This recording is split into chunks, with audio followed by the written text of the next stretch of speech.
Welcome to my series on Pleasure Beach Experience YouTube, Mike Mondays, where I discuss various aspects of theme parks and a little bit about myself.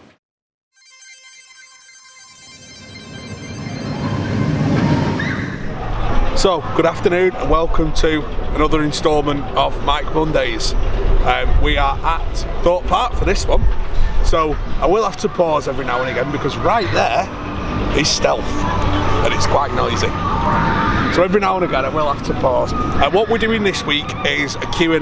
So the last few weeks I've been making a note of all your questions in the comments. You might have noticed I've not been replying to a lot of them directly. Basically what we're doing is we'll keep a note of them, and every 4 weeks or so we're going to do a Q&A, 4 to 5 weeks or so, with all your mass questions. Okay, so thanks for all your questions, keep them coming in. There's some good ones here, so I'm going to fire away. The first one, and a few people have asked me this, is restraints at Europa Park.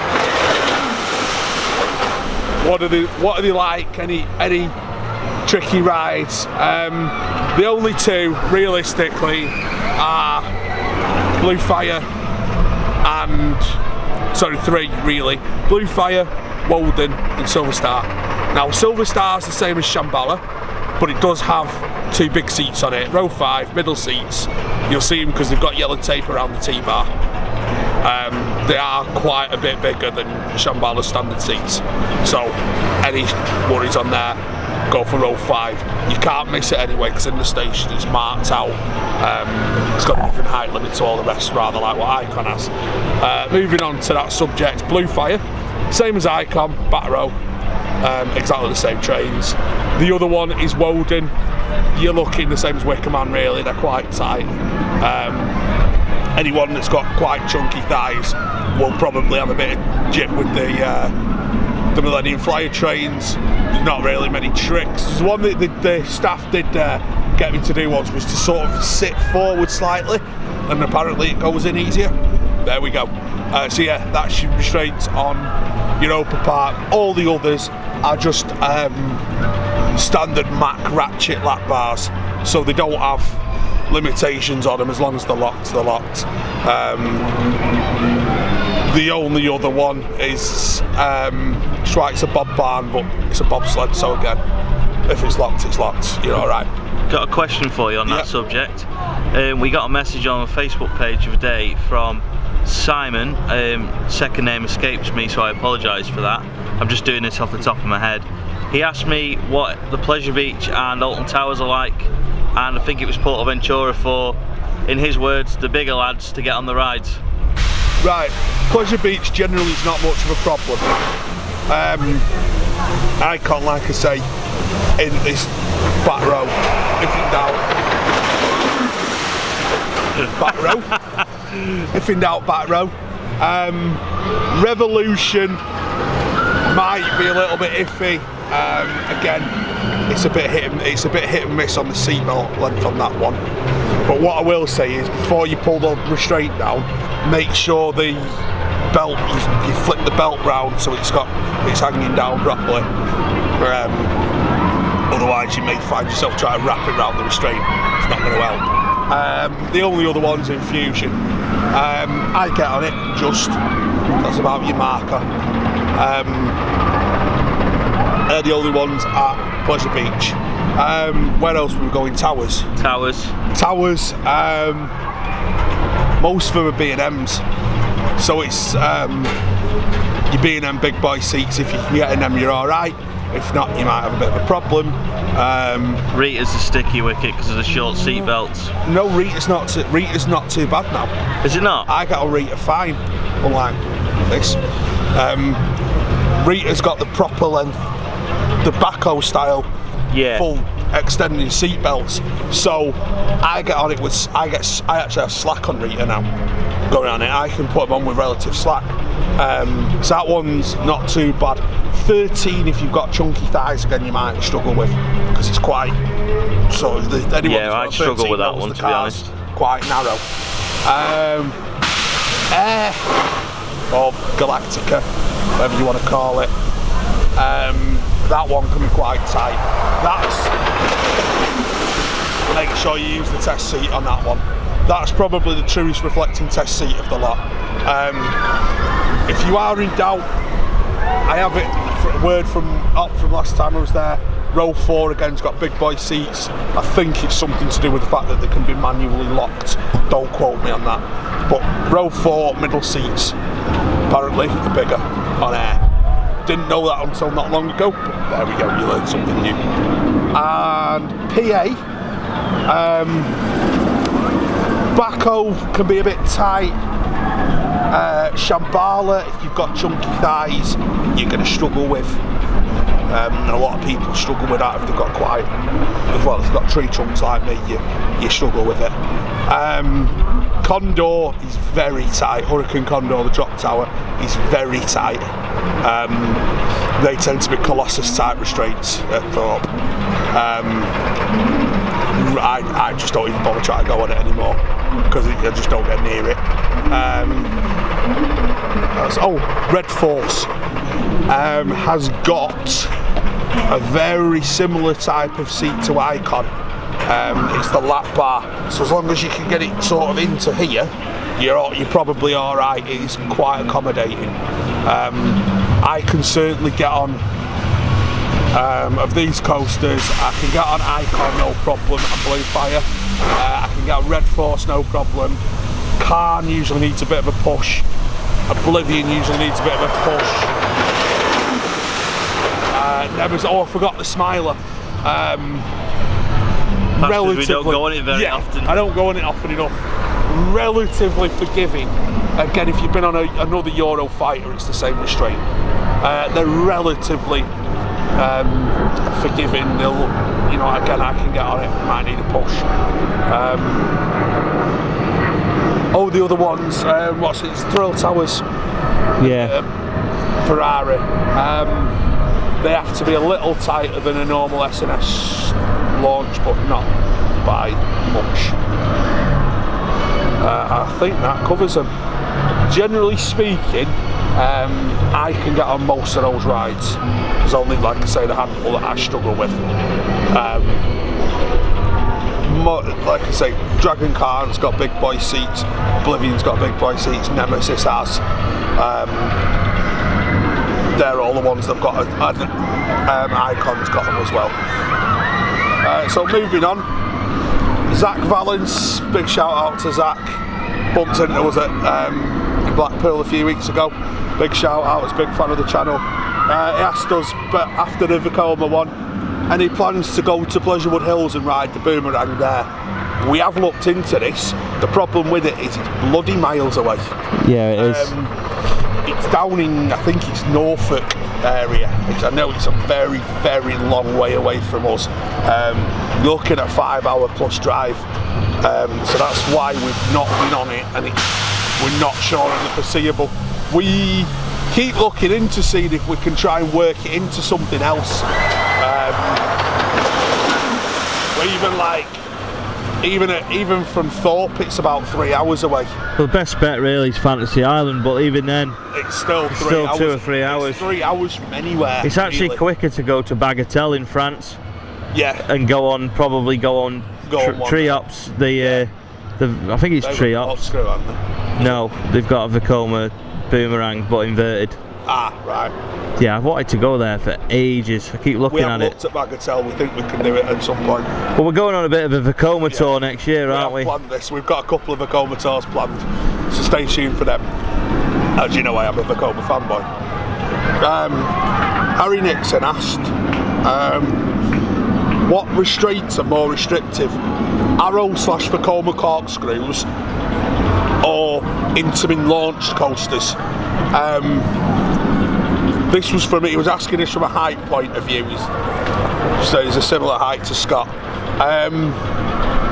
Probably from a height point, probably the Arrow one, because they're even on me, I'm 5'10", and that is tight over my shoulders. I sit quite high into it. I would imagine, Scott, you're right up against them on say Revolution. Without wanting to break into your show too much here, the corkscrew at Cedar Point was absolute nightmare. to get in for me because it literally sat on my shoulders before the belt was in. For me,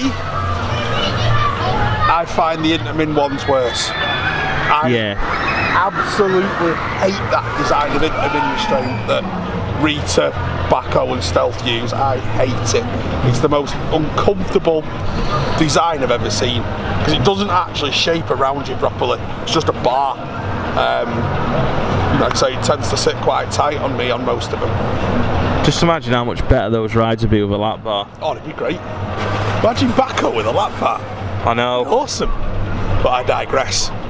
Yeah, so for that point of view, for me, with the bulk, it's the Intamin. If you're talking about the height, it's probably the Arrow. Triple Helix, that's a username by the way, asked, which type of launch do I prefer, hydraulic or LSM? Tricky one really, because they've both got the merits. The hydraulic one, such as Stealth, is very much, it's quick, very quick accelerating. It's very much a sort of it's the punch in the back as you shoot off. The LSM launches, as we speak, Stealth is about to launch, so I'll let it do its thing again.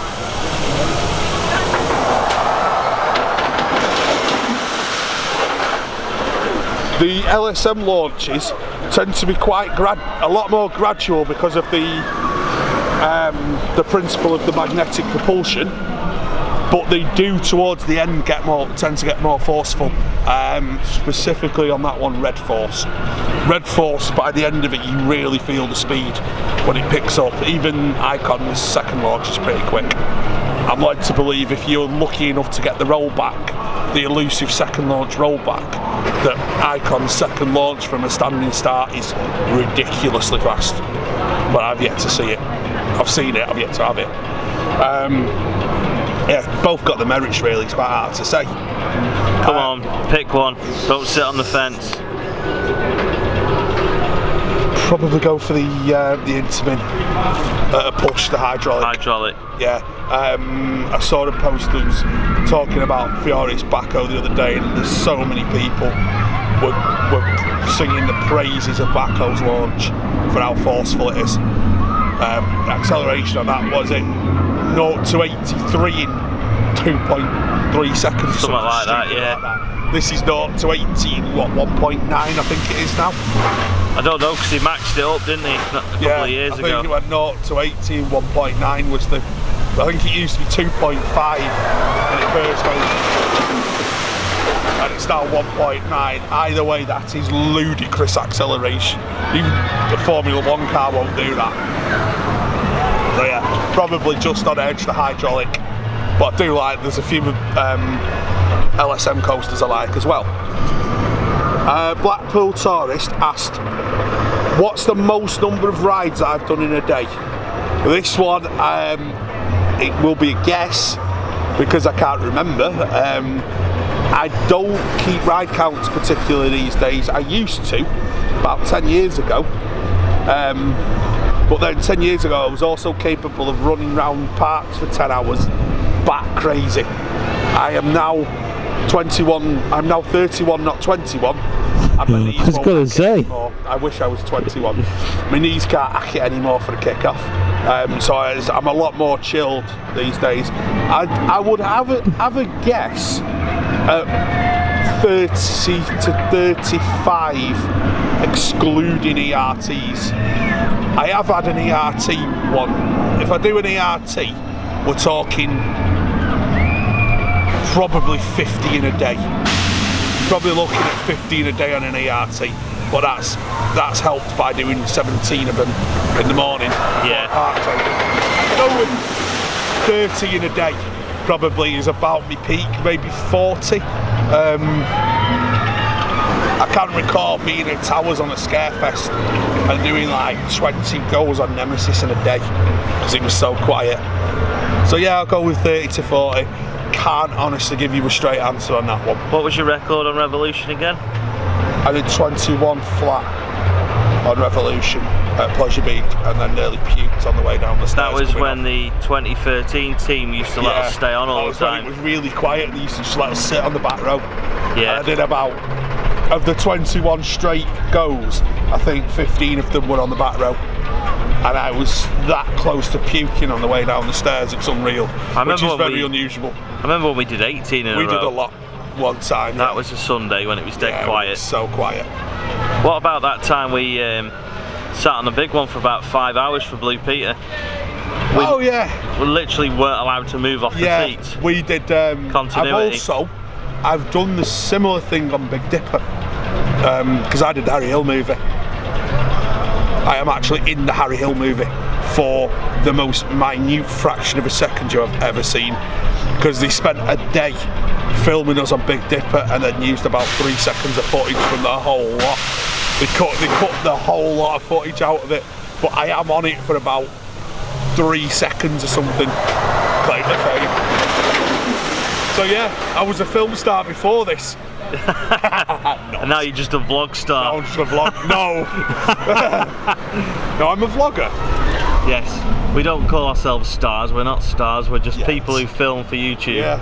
We're just people that rabble crap on YouTube. Well, with your accent, you might end up in Corrie eventually. Oh, Shameless. Shameless doesn't exist anymore. They might bring it back for you. Yeah. Frank Gallagher. Scatter. Right, a few people, moving on again. This one relates to the top soundtracks I did a few weeks ago, and a few people asked this. They were saying they were expecting Helix as my number one.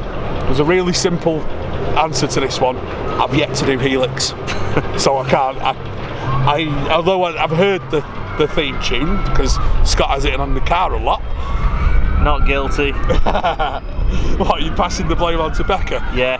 Right, you heard that one, Becca. I haven't got a CD player in the car, I use Bluetooth. Yeah, it's on your phone, nice try. Nice try, it's on iTunes.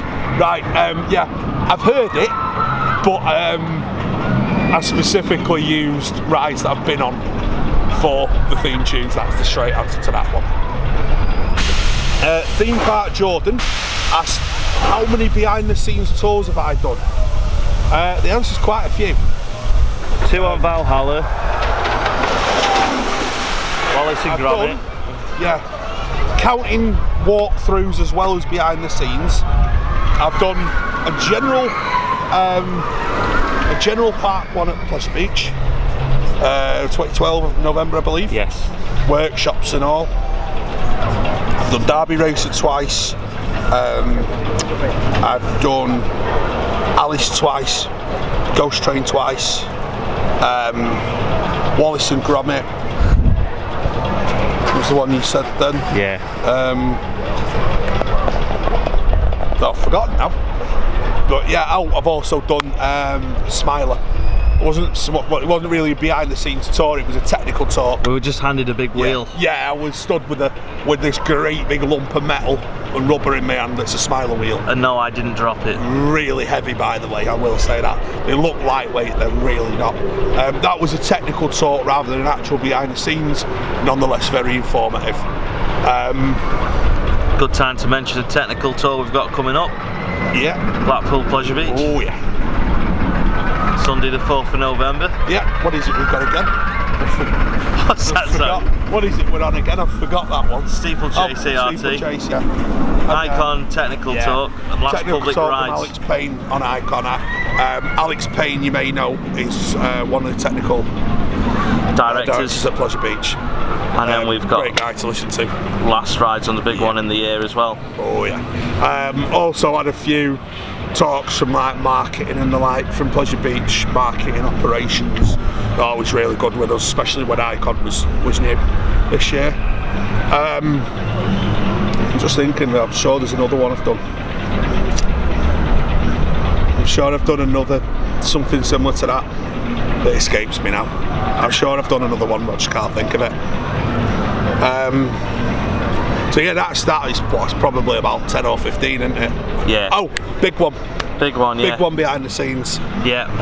That was 2014. Yeah, so that was in the sort of maintenance area, which is directly below the queue line in the station.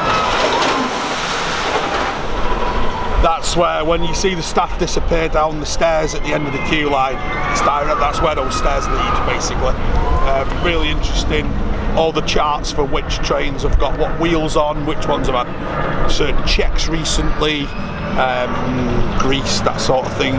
The ever frustrating sign is down there. I did offer to steal it. Yeah, the wind one. Yeah, the 235 foot up sign. Did attempt to steal it. It was a bit, couldn't quite get it under my shirt. I'm joking, I didn't try and nick it. No. We wouldn't have got very far, it's quite heavy. It's quite big and heavy, yeah. Also been in the kennel. And yes, I got to press the button with the buzzer. You may want to explain what you mean by the kennel. The kennel, for anyone that isn't aware, is the operations booth, basically. So where all the ride controls are. That terminology came from a former staff member on the big one. I just thought I'd mention that. It wasn't something we decided to call it. It was something an ex-Big One staff member called it. He said, I'm up in the kennel today. Yeah. If you're familiar with the Big One station, it's above where the train comes back in. It's the little window up there in the sliding door. I just want to cut in on you a sec. We've had a couple of comments about the light on our video going from light to dark. It's doing it again. I am still figuring out what is actually causing that, but as long as Mike's in focus and everything's in focus, that's the main thing. But anyone that's watching, I do apologise if you find that the light's going sort of up and down. It's definitely not your telly, it's our camera. It's our camera. Mike, you've got 10 minutes left on the memory card. Oh good, I've been waffling a while then, haven't I? Yeah, just the 20 odd minutes. Longest one yet. Yes, I have pressed the hooter in the Big One station. Yeah. That's the really loud wow for anyone that's wondering. Yeah, the ghost training sound. Yeah, it went off quite a lot that day. Not many left now. Muro White Demon asked, what was my opinion on Eurosat? Have I been on it? Because it picked up that I hadn't mentioned it. Simple answer to that one is, it's still in the process of being refurbished into Can Coaster, whatever it is. So it's still in the process of refurbishment. So it wasn't open the other week when we went. I've got Portaventura saloon songs in my head now. Hey, Can Cowboy! Yeehaw! And the final one on that note is, a few people have asked, this was basically which one would I recommend a first timer going to out of Portaventura or Europa Park? Based on my experience, and the simple answer is I'd recommend you go to either. I really couldn't pick between them. Would you not say people would be more pissed off if they went to Europa Park first? Because when they go to Portaventura and they find the dreadful operations. Yeah, the operations aren't great, but then they used to be. The UK isn't much better at times. So no, Portaventuras have got really bad though. They're not great. So operations, PA wins. No, it doesn't. Europa wins. Europa wins. Operations, Europa wins. General theming and atmosphere, really 50-50. Both of them have got the same sort of level of attention to detail. Both of them are fantastic. Rides, PA just shades it. From the thrill aspect, PAs are really mad thrilling rides. You're talking your Red Force, Baco, Dragon Khan, Shambhala. Europa hasn't quite got one that really matches to the absolute top level, but it's got 5 or 6 really good standard coasters that easily hold up against anything else in Europe. Their park tends to be geared just very slightly more at the whole family. Although PA are working on that, they've expanded the family offering in Ferrari Land this year. They are expanding Sesamo Aventura next year. Correct. So that's that one. There is one thing I will say about location. You probably get a better holiday out of PA. Yeah. Because you're in Saloon. So you can have, if you wanted to have a sort of a holiday, especially if you're going as a family, you can fit PA in as maybe a couple of days within a week's trip. You've got like on a beach holiday because you're right in the saloon. You've got Aquapolis as well, and You've got local. Aquapolis ain't far away. You've got Caribe Creek, whatever it's called, the water Costa park. Caribe. Yeah, that's it. Costa Caribe, which is PA's own water park, and like I say, you've got Saloon Town Centre and its beaches. and Barcelona not too far off. And the new camp's not far away either, so there you go. So yeah, really, I'd recommend either, and I don't think you'd be disappointed if you went to either of them. I really don't. And I think from financial side of it, there's not much in it either, because realistically they will both cost you about the same. Yeah. So yeah, either of them really. So that's it for this week's Mike Mondays. As ever, do keep your questions coming in. If there's anything else you want me to expand on this lot, feel free. Any new, always welcome to new questions. Like I say, I am keeping a track of what you ask. Theme park book. Yeah. Thorpe Park book. Thorpe Park. Before we finish, before Mike finishes, I just want to say, if the camera's been wobbly, a bit like that, it's because I'm doing this handheld today. There's a bloody big microphone on the camera, and the sun is straight bang on in my eyes and burning my head. So if it is a bit wobbly, I do apologise, everyone. But feel free to blame it on Mike. It's his video. Normal service will probably resume next week with it'll be going on the tripod, definitely, because my hand is killing. Yeah. Right. So yeah, that's it for this week. Really hope you've enjoyed it. Like you say, if you've got any questions. There was one other one was about what do I think about the current state of Man United and whose fault is it? Probably the idiots in charge. And by that I don't mean the Portuguese one. I mean the clowns at the top. Woodward. Yeah, him. Glazers. Yeah, them basically. Glazers out. Yeah, we want Glazer out. Say we want Glazer out. I could go on. I could literally go on all day about problems at United and football. So I'd fill a memory card. I could fill every memory card with them. Yeah, I actually want to film Thorpe in the dark as well. Yeah. Also, this is more of a theme park channel than me ranting about football. You don't want to get me started on football. If anyone wants us to start a football channel, just ask and we'll consider it. I'll do it. We'll consider it. It just won't be as frequent as this one. Yeah. So thanks for watching, and we will see you again in a future Mike Mondays.